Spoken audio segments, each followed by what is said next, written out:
Hi, my name is Roz Humphreys, and we're starting a new series called Dead Weight. And today, the question is the weight in your life worry? Is the weight in your life worry?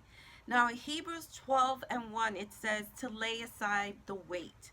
It says actually to lay aside the weight and the sin that hinders, but we're going to be focusing on the weight.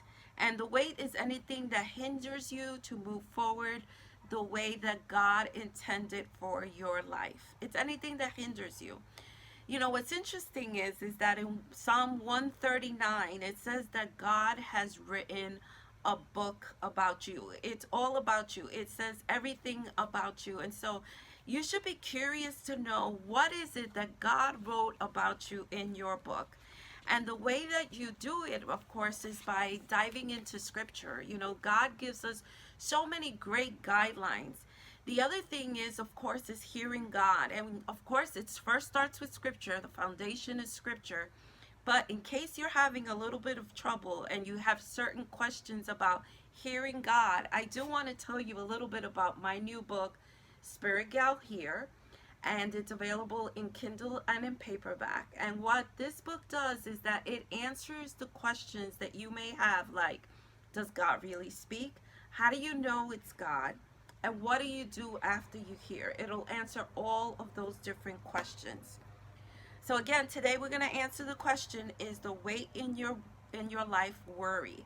And in Philippians chapter 4, verse 6 to 7, it tells us not to worry, not to be anxious. As a matter of fact, it says, bring everything in prayer and supplication, which is actually an appeal in the court, okay?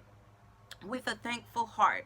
And you're going to say, well, how do you know it's an appeal in a court? Well, Jesus gave us an example in Luke chapter 18, verses 1 to 8.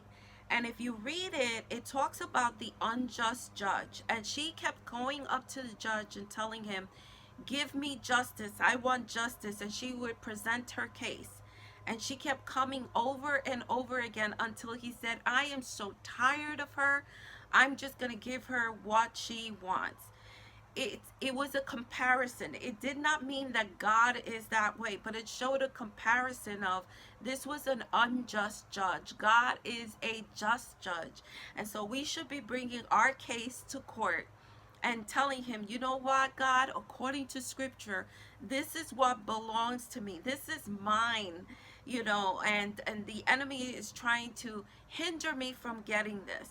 What does this have to do with worry? Well, let's define worry first. What is worry? It's rehearsing the what ifs in a negative scenario that usually never happens. Let's repeat it one more time.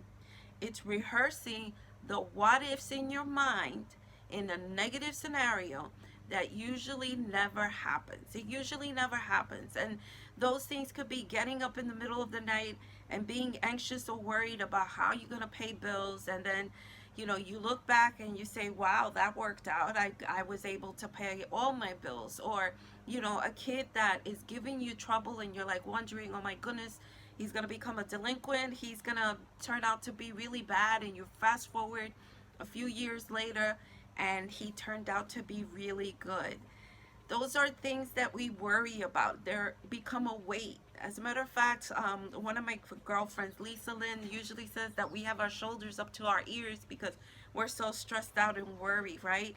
But the Bible clearly states that we should not worry, that we should not be anxious, that we should pray, and that we should bring supplication, you know, our appeal to the courts of heaven with a thankful heart. And we're going to start unpacking this as we go along.